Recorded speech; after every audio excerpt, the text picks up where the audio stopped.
voltamos conversando hoje sobre relações intergeracionais, especialmente focada na questão da avoidade, com um grande especialista, o José Carlos Ferrinho.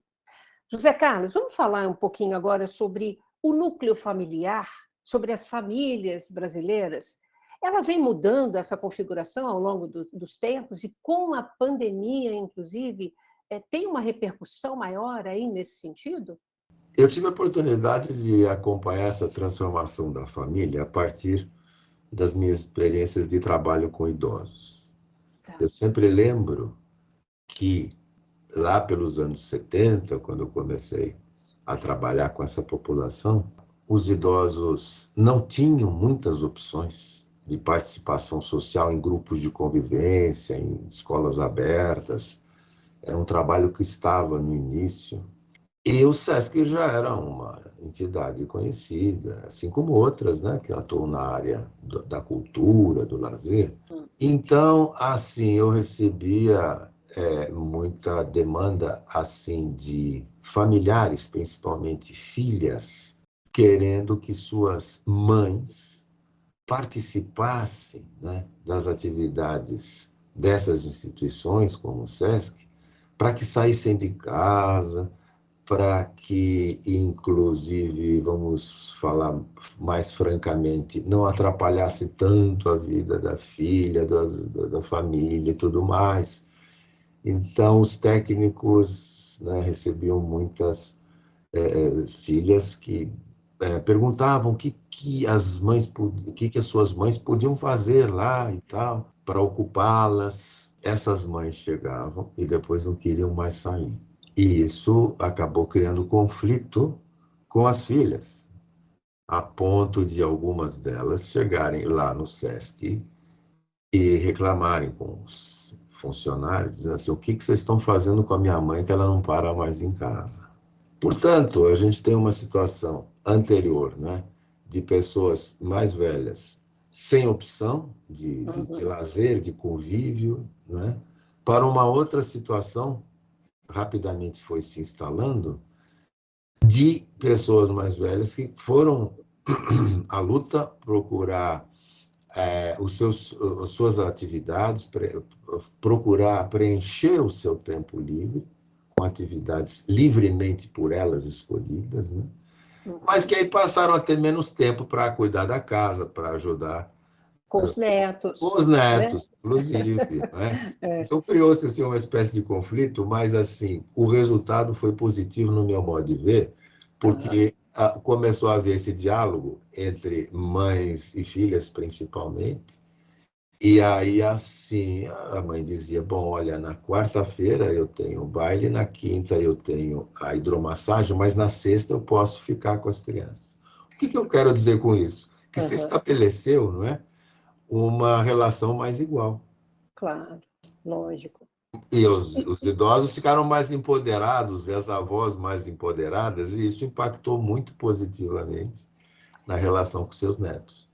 E você fala muito de avós no feminino, em função da feminização do envelhecimento que a gente tem no Brasil. Sem dúvida. E esse tipo de relação entre avó e neto e avô e neto, tem diferença? Tem alguma diferença, sim, que as pesquisas mostram. A relação com a avó tende a ser mais emocional, mais afetiva, mais de cuidados. Isso porque as mulheres são educadas para cuidar. Tá. Os homens não são educados para cuidar. Então, assim, na relação com o avô, o que se percebe mais é uma relação pautada por informações, principalmente do mundo extradoméstico, o que acontece fora, não é? Recomendações, conselhos, valores, brincadeiras também.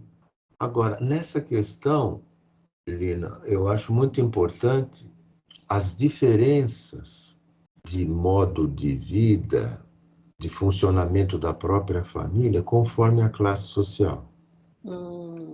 Raça, condição social, Isso, econômica, tudo influencia, né? principalmente econômica, né? Tá. Tem duas pesquisas que foram exemplares para mostrar as condições de vida e da relação entre avós e netos nas classes médias e altas e nas classes populares, de outro lado. Então, nas classes mais abastadas, geralmente as avós são mais poupadas e passam uma boa parte do tempo mais se entretendo e brincando com os netos do que nas classes populares. A antropóloga do Rio de Janeiro, Miriam Lins de Barros, ela mostrou, não é, essa relação nas classes médias e altas cariocas, mostrando, enfim, esse tipo de relacionamento com essas avós de classe média, tendo uma agenda própria, dividindo os cuidados com a filha, mas principalmente com uma cuidadora, uma babá, etc. Né? Paulo Salles de Oliveira fez uma pesquisa no interior de São Paulo, na cidade de Marília, e num bairro pobre da cidade de Marília.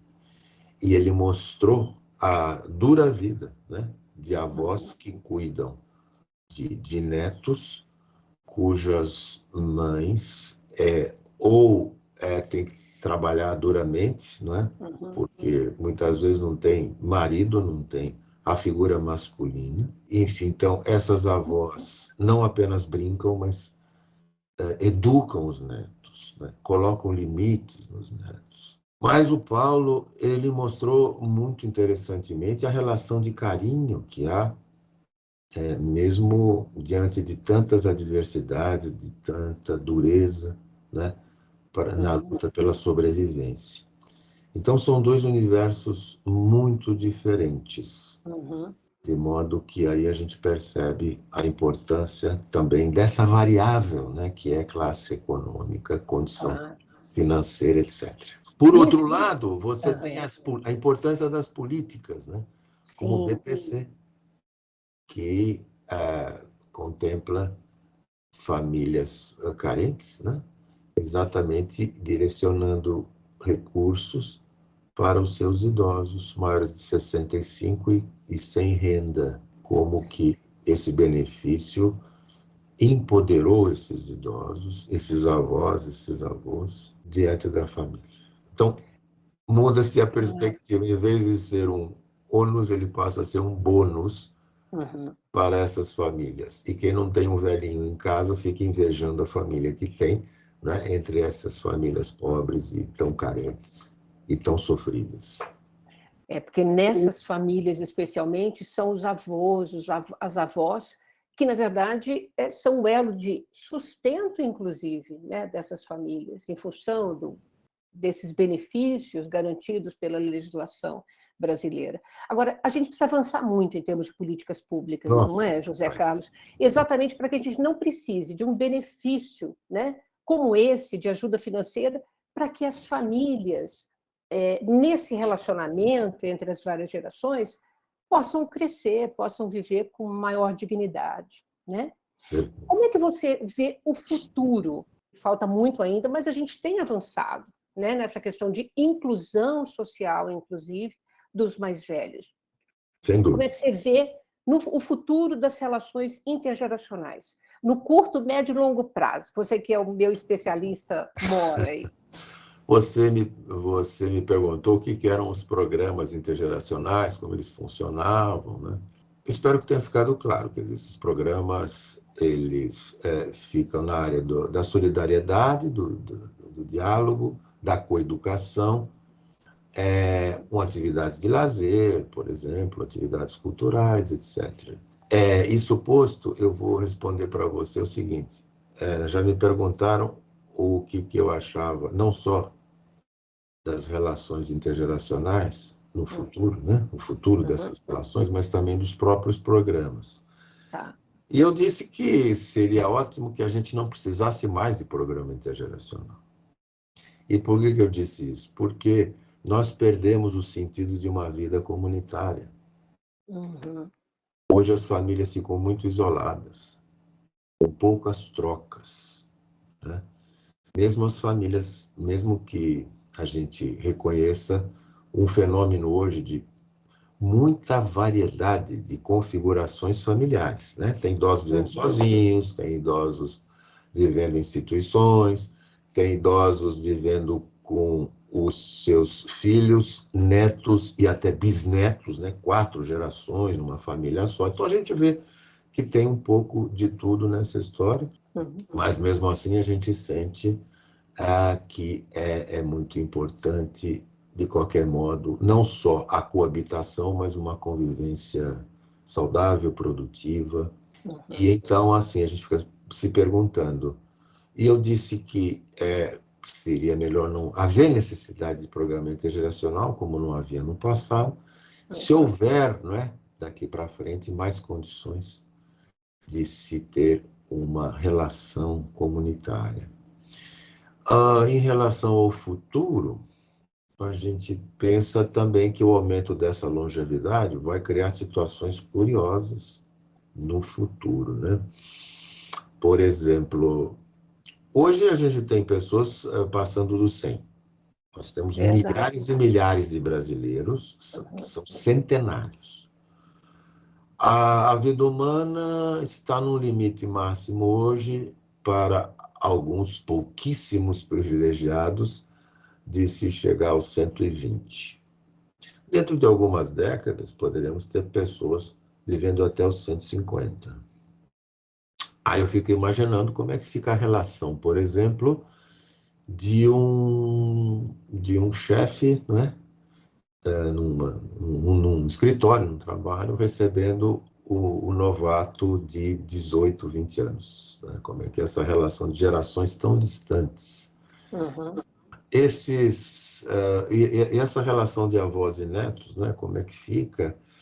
Aliás, aí não são mais netos, né? São bisnetos, tetranetos, verdade. E assim, a série é assim, né? Avó, neto, a bisavó, bisneto, tataravó, tataraneto, e até onde a gente sabe, tem a nomenclatura para tetravó e tetraneto. Acho que não existe ainda nenhuma. Além disso, né? disso, E nós vamos pessoas que precisar ir. sobreviveram. Eu quero um recadinho final seu, porque acabou o nosso tempo. Nossa! Conversamos bem aqui. Bom, meu recado final é assim, antes de tudo, um agradecimento a você pela gentileza do seu convite, pela sua simpatia, pelo seu trabalho que eu acompanho com muito interesse.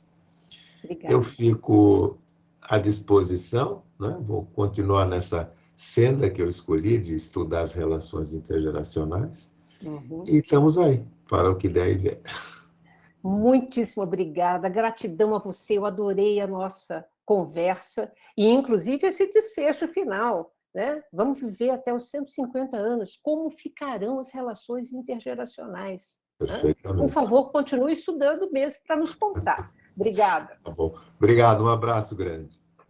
Obrigada a você também que nos acompanhou até aqui. E se você quiser rever esse ou qualquer outro dos nossos programas, o conteúdo produzido pela Rede Câmara, se inscreva no nosso canal no YouTube e nos acompanhe nas redes sociais. Beijo, gente. Até a próxima. Obrigada.